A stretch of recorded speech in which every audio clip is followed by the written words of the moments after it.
Hola amigos de La Silla Rota, bienvenidos a este espacio, a este video podcast y ahora qué, en el que cada semana tratamos de abordar dos temas de la agenda nacional en tres vertientes, por qué es importante, cómo nos afecta y qué viene después. ¿Y ahora qué? En esta ocasión nos vuelve a abandonar Roberto. Ya ves cómo Roberto. Sí, ya sabes cómo es. Con nosotros puntuales a la cita aquí con ustedes como cada semana. Bienvenidos. Bienvenido, Jorge. No, muchas gracias, Ale. A tus órdenes. Bueno, pues vamos a empezar con nuestro primer tema, que es la salud del presidente de la República, que se mermó precisamente este fin de semana. Dicen que se desvaneció, otros dicen que no es cierto. Bueno, el secretario de Gobernación ya salió a decir que no es cierto, que se desvaneció el presidente. Lo cierto es que nadie lo ha visto. Desde entonces, contrario a otras veces que le dio COVID-19, donde él salió a dar un mensaje, se veía visiblemente mermado en su salud respiratoria, pero salió a dar la cara, tengo COVID, ¿no? Y esta ocasión no sucedió así. Y pues se puso en tendencia, evidentemente, en las primeras horas de hoy, el tema de quién entra entonces a cubrir al presidente si el presidente muere, quién entra si el presidente enferma. Y pues básicamente el secretario de Gobernación se hizo cargo hoy de la conferencia mañanera. Pero el tema es preocupante, Jorge, el tema de la salud del presidente. No sé si quieres platicarnos un poquito. Sí, hay un libro que yo siempre cito porque lo conocí ya hace bastante tiempo, que se llama En la salud y en la enfermedad. Es de un médico que se llama David Owen, y él en ese libro relata 100 años de historia donde distintos jefes de Estado, y mira, está Mitterrand, está Kennedy, está cantidad de jefes de Estado, Eisenhower, en fin, los grandes líderes, ¿no?, de la Segunda Guerra Mundial, ¿no?, ingleses, franceses, todos vienen ahí retratados acerca de qué enfermedades padecían. En muchos de los casos nos enteramos muchos años después que tenían alguna enfermedad.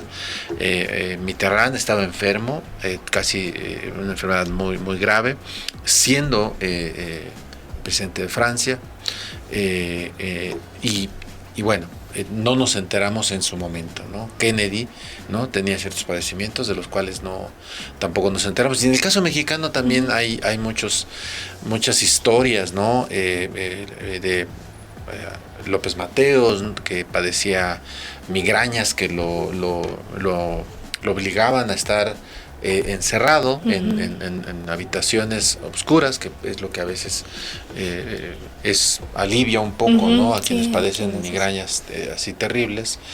En fin, hay muchas historias de presidentes, ¿no?, en el caso mexicano, pero en todo el mundo, y generalmente lo que hacen los jefes de Estado es medio dicen la verdad y no la dicen completa, ¿no? En el caso mexicano, cuando empezó a preguntarse de manera mucho más abierta qué tiene que hacer el presidente de la República, tiene que decir o dar a conocer su estado de salud, ocurrió con Vicente Fox, que mi tocayo Jorge Ramos le preguntó a Vicente Fox que si él usaba Prozac.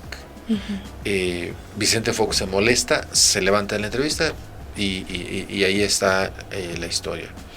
Pero de manera cotidiana pues, hemos sabido de este tipo de incidentes, ¿no?, acerca de la salud de los presidentes.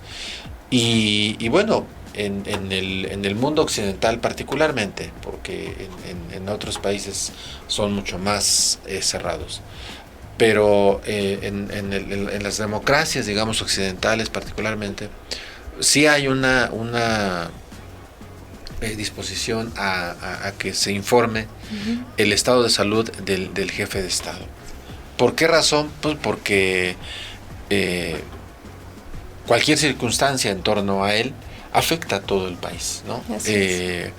Y afecta desde los mercados, afecta también la toma de decisiones, y la población, por supuesto, puede ver en algún momento vulnerada o afectada por una circunstancia de ese tipo. Por eso es que se ha insistido en que la salud de los jefes de Estado se haga pública, ¿no? Algunos van más allá, piden que para ser presidente, para ser gobernador, en fin, se hagan una serie de estudios en donde se vea que la salud física y mental de la persona es apta para ocupar el cargo, sobre todo por el nivel de decisiones que se toman, ¿no? Entonces, el caso del presidente del Observador, pues lo hemos sabido, nos enteramos a través de Guacamaya, ¿no? Que el presidente había sido atendido, ¿no? Por infartos, que lo llevaban a varios lugares, en fin, pero hasta ahí. Eso es lo que de la manera en que nos hemos enterado, y de pronto nos dicen algunas cosas. Creo que el error que se cometió este fin de semana fue que el vocero de la presidencia, Jesús Ramírez, le contesta a un periodista del Universal que es falso que se haya cancelado la gira del presidente López Obrador en Yucatán, y una hora después hay un mensaje, un tuit, ¿no?, del presidente López Obrador, donde dice, sorpresa amigos, tengo COVID y me tengo que retirar. Hay otras versiones, particularmente el diario de Yucatán, que habla de un desvanecimiento y habla hasta de posiblemente que haya sido un infarto, ¿no? Que ya sabemos, el presidente ha sido víctima, ¿no?, de infartos.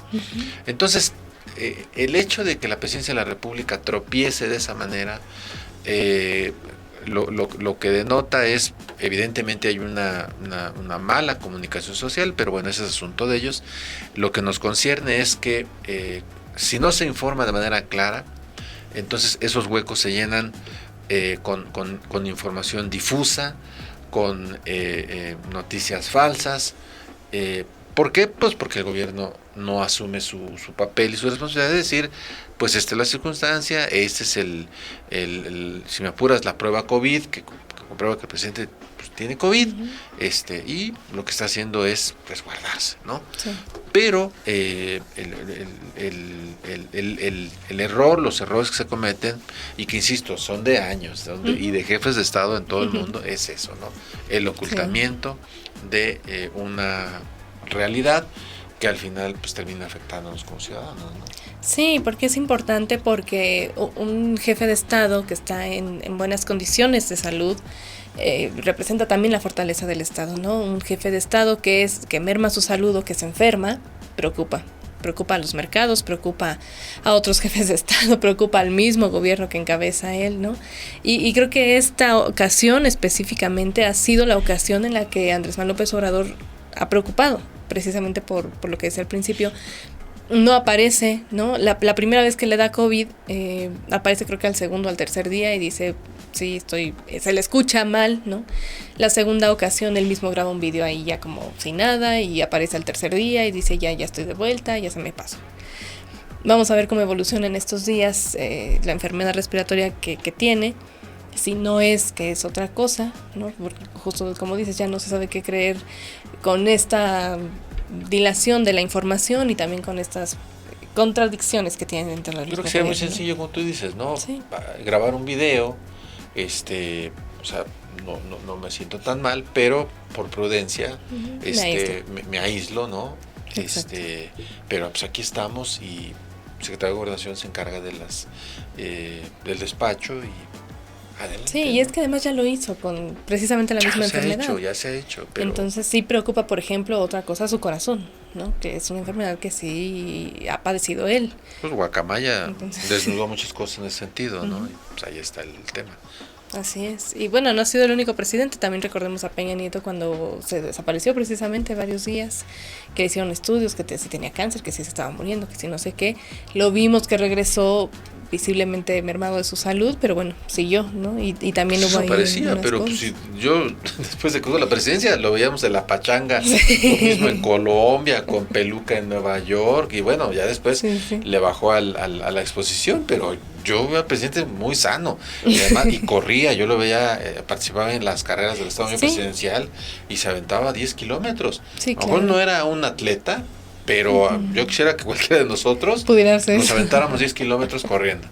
Y él lo hacía. Lo mismo hacía Felipe Calderón. Yo lo vi corriendo en parques de Washington, ahí con el presidente Piñera de Chile. Y yo decía... De Calderón nunca se dijo nada de su salud, ¿verdad? No, lo que se dijo, y después lo reconoció el propio Federico Arriola, que decía que Calderón más bien le gustaba el trago, ¿no? Que tenía un problema ahí con el alcohol. Y de ahí se generó toda una narrativa que a la fecha, a pesar de que Arriola ha dicho no me consta y no era cierto, pero bueno, eso ya lo marcó de por vida. Lo ha marcado de por vida. Yo lo veía el señor, o sea, le daba vueltas a todo el circuito allá en Cozumel, en bicicleta. Cualquiera de nosotros ya quisiéramos aguantar eso. Sí. Entonces, pues digo, o sea, cada quien, tampoco estamos esperando que el observador sea un Charles Atlas, ¿no? Pero, no, y yo creo que las giras que se avienta son maratónicas, claro, ¿no? Para aguantarse están... Sí. Pero y bueno, ahí está.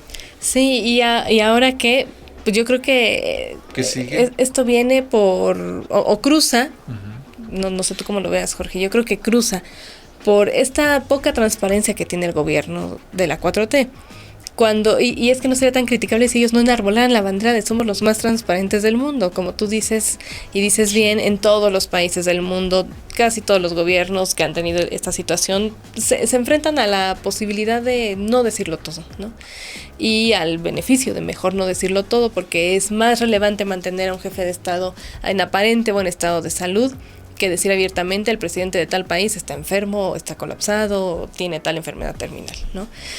Es mucho mejor ocultar esa información para efectos de cualquier cosa. Pero a la larga se sale peor, ¿no? Sí, y termina no enterándose.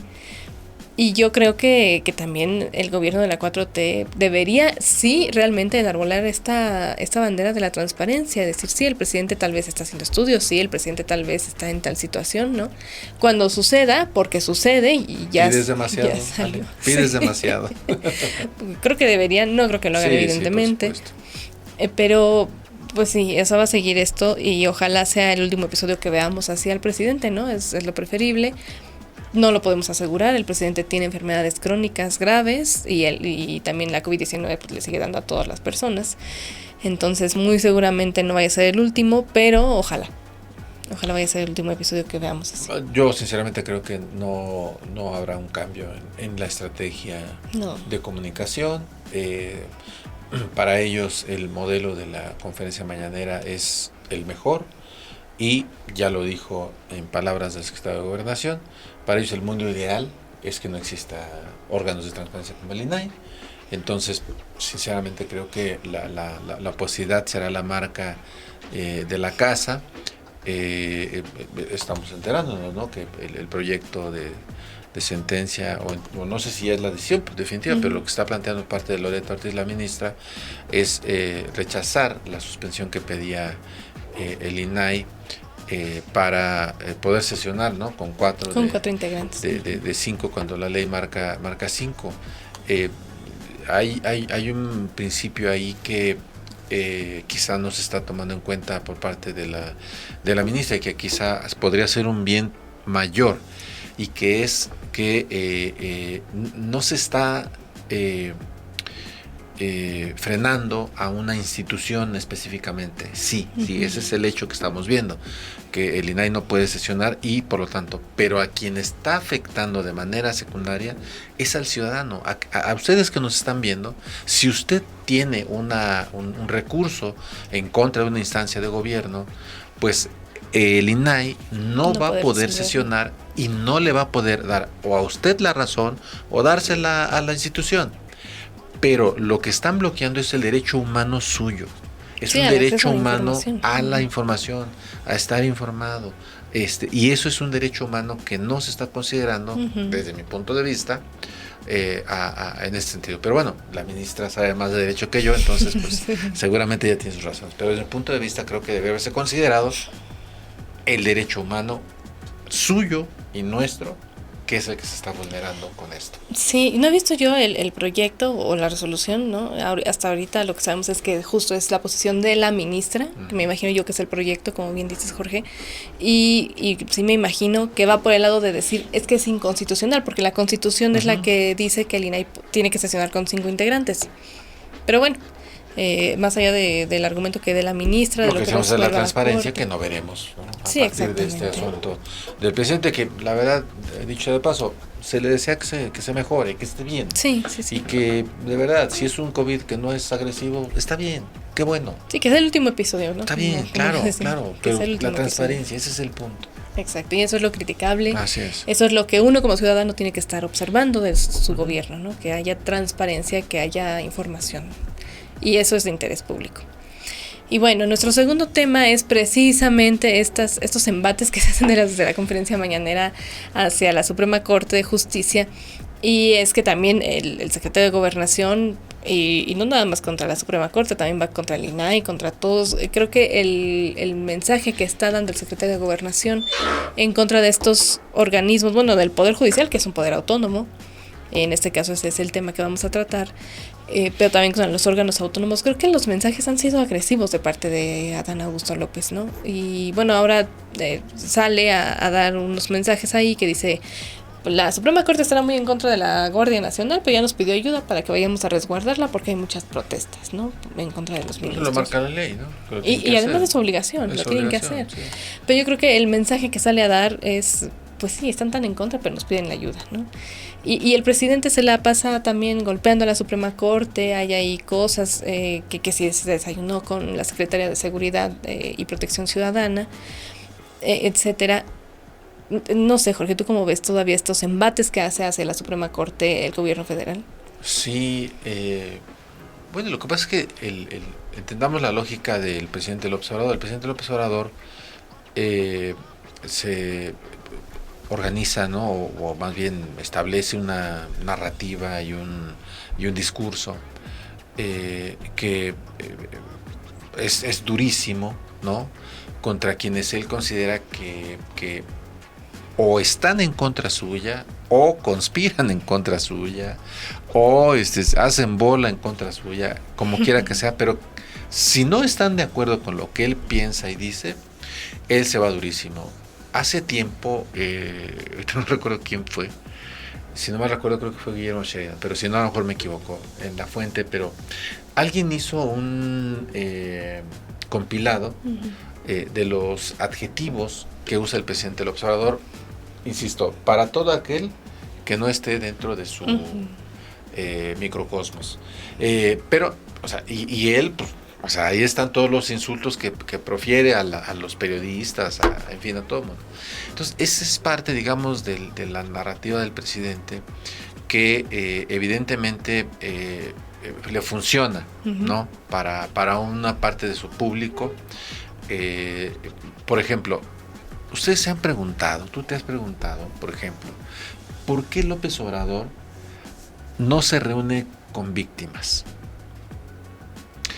¿Por qué no se reúne con víctimas? Y la verdad sea dicha, cuando a Felipe Calderón se le ocurrió la tontería de decir que unos jóvenes habían sido asesinados, pero él dice, fue un pleito entre pandillas en Villas de Salvarcar, en Ciudad Juárez, la crítica que se vino en contra de él, justa, sí, con toda razón, lo obligó a ir a plantarse allá en Ciudad Juárez. Su esposa Margarita Zavala, que hacía una labor un poco no tan visible de acercarse a la gente, pero no evitó que encararan al presidente Felipe Calderón las madres y le dijeran en su cara sus cosas. Peña Nieto, con todo y los errores, él se sentó con los familiares de los 43, se reunió con ellos y dio la cara. ¿Por qué no vemos a López Obrador, por ejemplo, con las víctimas, sentado con los familiares de víctimas, por ejemplo, de los más recientes, los migrantes? ¿Por qué? Porque hay una razón muy poderosa. La narrativa y el discurso del presidente es lo que mejor le funciona. Y exponerse a que alguien le diga que en su cara le diga este tipo de reclamos, lo mina a él. Yo no sé si a la larga le vaya a resultar más lesivo, pero esta actitud que tiene contra el Poder Judicial, sinceramente creo que está siendo contrarrestada de una manera elegante, creo yo, por parte del Poder Judicial, que no se engarza. No se mete vaya, no es golpe por golpe. Hay una elegancia de dejar y de que las resoluciones del Pleno de la Corte sean las que hablen en ese sentido. Entonces, pues dejarán que el presidente López Obrador siga con su perorata, atacando, insultando, y ahí lo dejarán. Creo yo. Y en el tema de cómo nos afecta, pues ya lo vimos, ¿no? Es algo que traen... lo traen a Troyas al Poder Judicial. Vimos también en la semana pasada la entrega de la medalla Belisario Domínguez a Elena Poniatowska. Y este discurso que sale a dar la senadora presidenta de la comisión que entrega la medalla, Cecil de León Villard, y critica al Poder Judicial. Ahí estaba el ministro Alberto Pérez Dayán, la ministra presidenta de la Corte. También es muy selectiva con los lugares a donde va y se detiene, ¿no? Porque precisamente en cara de pues de esas afrentas que está haciendo la 4T, yo creo que está haciendo de la manera prudente lo mejor, ¿no? Está haciendo lo mejor, con prudencia, no acercarse tanto. Pero fíjate que Alberto Pérez Dayán estaba feliz. Sí, él estaba como él estaba tranquilísimo en la sesión, la gente le aplaudió y él estaba, hasta donde tengo entendido, él estaba feliz. Sí. Y ya el show que protagonizaron otros personajes, la verdad es que hasta donde tengo entendido, ni se inmutó, hizo bien. Exactamente, y es justo esta respuesta que tú dices, Jorge, la respuesta que está dando la Corte. Al final él fue como invitado, él llegó, se paró ahí, felicitó a la premiada, se volvió a ir, basta, está ahí. Pues yo creo que cómo nos afecta como ciudadanos, no podemos quedarnos en este nivel discursivo superficial, creo, ¿no? O sea, los embates van y vienen, van y vienen, van y vienen. Y bueno, al final también vemos que hay dentro de la Suprema Corte algunos aliados o afines a la 4T todavía, ¿no? Y yo creo que el coraje del presidente es que no están lo suficientes como para que él se sintiera satisfecho con el papel que hace la Corte, ¿no? Para empezar, quien preside la Corte no es uno de sus ministros afines, lo que creo que ya le causa demasiado problema, ¿no? A nivel personal o a nivel también de gobierno. Pero al final es un poder autónomo, es un contrapeso del Poder Ejecutivo, como tendría que hacerlo el Legislativo, pero ya sabemos que el Legislativo a veces es difícil que logre imponerse la oposición, aunque siempre, generalmente también en la segunda parte de un sexenio, o en el segundo trienio, logra la oposición imponerse, ¿no? A partir de cierto periodo aquí en México, eso creo que es beneficioso. Pero sí creo que debemos meternos más al asunto de fondo como ciudadanos, ¿no? ¿Por qué están golpeando tanto a la Suprema Corte? ¿Por qué están diciendo tantas cosas? ¿Por qué la Corte está manteniéndose al margen? Porque la Corte al final tiene un trabajo y creo que lo está haciendo. Y como dices, Jorge, no están siendo parte de esta lucha de dimes y diretes, como en algún tiempo sí lo fue con Arturo Saldívar, ¿no? Arturo Saldívar sí salía y contestaba. Arturo Saldívar evidentemente tiene más cercanía también con el presidente. Entonces, bueno. Más bien Saldívar salía a defenderse de los críticos que le decían que tenía demasiada cercanía con el presidente. Tenía demasiado acercamiento con el presidente de la República. Pues a mí me gusta más este papel que está tomando la Corte. Sí, totalmente. Y vamos a ver cómo evoluciona esto. ¿Tú qué crees que vaya a pasar con estos embates y estas...? Porque mira, a mí lo que me preocupa, fíjate, interrumpiéndote tantito, es que creo que muchas de las cosas las magnifican, por ejemplo, lo de la seguridad, ¿no? Uh-huh. De que si va a la Guardia Nacional, en el tono en el que lo dice el secretario de Gobernación, que sí, que ya van, y creo que magnifican cosas sencillas, por ejemplo, eso de la seguridad, para hacer ver a la Corte como un ente que de todas maneras es corrupto o que necesita del gobierno del Poder Ejecutivo, ¿no? No sé, me preocupan esos mensajes y me preocupa también que eso sea el discurso que se tenga sobre el Poder Judicial.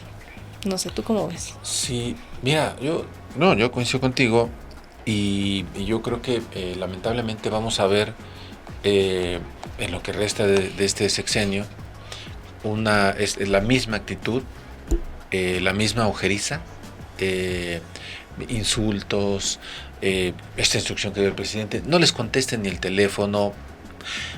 Digo, eso en la secundaria estaba bien, ¿no? Ay, no le hables a los del primero B porque nosotros somos del primero A. Entonces no les hables. La verdad es que se me hace infantil, o sea, es de secundaria. O sea, hasta en las guerras hay canales de comunicación. Sí. O sea, yo te aseguro que Zelensky debe tener canales de comunicación con Vladimir Putin. O sea, sin duda. Entonces, decirlo en un discurso, en la mañanera, ya les di la instrucción que no les contesten ni el teléfono, la verdad, se me hace algo pueril. Más cuando son gobiernos de un mismo presidente de la República, es pueril eso, es de verdad, mira, da risa, porque al final de cuentas, si no les quieren contestar el teléfono, pues no les contesten. Al final de cuentas, pues existen oficios, existen ordenamientos, y a partir de eso pues, se pondrán de acuerdo, la verdad. Pero la cosa va a seguir, yo no veo que se vaya a detener. ¿No? Pinta para empeorar.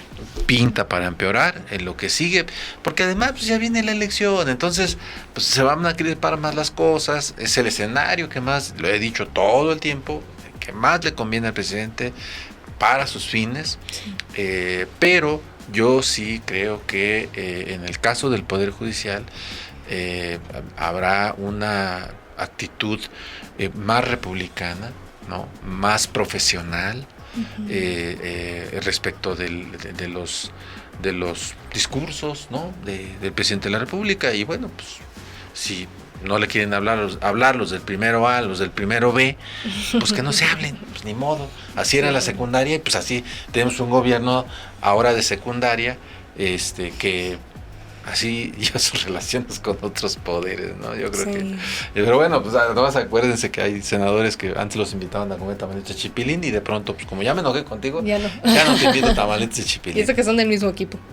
Ni modo, ahora sí que así es el presidente, y pues acostumbrémonos a eso. Sí, y bueno, ya para cerrar, y ahora que yo quiero agregar aquí un ingrediente a la sopa. El Congreso, ya sabemos que el Congreso es un circo, ya sabemos que el Congreso siempre jala cada quien agua para su molino y salen a decir un montón de cosas, ¿no? Pero yo creo que se va a todavía politizar más el tema de la Suprema Corte, porque el Congreso ya está metiendo las manos, porque ya están saliendo los mismos de siempre, estos personajes que se pelean en Twitter, que se pelean delante uno del otro en el Congreso, hablar sobre la Corte, y ya el Poder Judicial se está convirtiendo en la manzana de la discordia también adentro del Congreso, como casi todo tema se convierte en la manzana de la discordia. Pero bueno, vamos a ver también de qué son capaces los legisladores, porque luego se sacan cada cosa que da miedo. Pues a ver hasta dónde llegan. A ver hasta dónde llegan ellos también. Y bueno, pues ya estamos. A ver, ¿qué falta? El periodo termina el 30 ya. Y luego el siguiente arranca en septiembre. Ajá. Para ese momento seguramente ya tendremos la primera encuesta, en donde ahí va a estar el que quieras. Sí. ¿No? O sea, hasta yo puedo estar ahí en ese el candidato, o sea, de las... Todo el mundo va a estar ahí. No, para estar los 126 millones de habitantes. Pero después de eso ya vendrá, digamos, se irán acomodando pues las cosas. Pero yo creo que después de septiembre se acabó el Congreso, ¿no? Sí. Yo no creo que después de septiembre vaya a haber Congreso para tomar decisiones. Yo veo algunas iniciativas, ahorita veo gente muy preocupada, ¿no? Por temas que quieren ahí suprimir, ¿no? ¿De cuántos son? 18, ¿no? Sí. 18 instancias, algunas, por Dios, o sea, es la de adultos mayores, el INAPAM, en fin, algunas cosas que ahí medio extrañas de esta, insisto, que el gran problema de administración pública que creo que tiene el presidente, pero yo no sé si les vaya a dar tiempo para sacar todo eso, la verdad. Sí. La verdad. Entonces, hacia septiembre pues, seguramente habrá periodos extras. Sí, Ricardo Monreal ya dijo que por el tema de, no sé si la minera, creo, pero también por la obligación legal, por el tema del INAI, en fin. Pero yo sinceramente creo que ya el Poder Legislativo hacia septiembre, muchos ya van a estar con las maletas listas para salir corriendo de candidatos. Sí. O para ver cómo le hago para reelegirme, ¿no? Pero pues ya estará el tema de las corcholatas, los que quieren ser gobernadores, todo el mundo reacomodándose. Porque hay un montón de gobernaturas el año que entra, el chapulineo, en fin. Yo creo que este sexenio ya se acabó, le queda año y medio, pero yo creo que ya se acabó. Entonces todo va a ser puro jaloneo. Y en ambos temas, pues creo que el común denominador será estar sacando la lengua todo el tiempo. Sí, eso es lo que muy seguramente veremos del Congreso. Es lo que vamos a ver. Pero bueno, pues muchas gracias. Saquen las palomitas. Sí. Gracias por habernos acompañado. Esperemos ya Roberto nos acompañe en alguna próxima discusión. La próxima semana. Si no, de todas maneras, aquí nos vemos Jorge Ramos y su servidora Alejandra Canchola. Y muchas gracias por habernos acompañado. Si quieren algún tema específico, si quieren que platiquemos sobre algo concreto, que les demos esa previsión del día ahora que, pues pueden dejarnos ahí sus comentarios en cualquiera de nuestras redes sociales. Muchísimas gracias. Muchas gracias, hasta la próxima.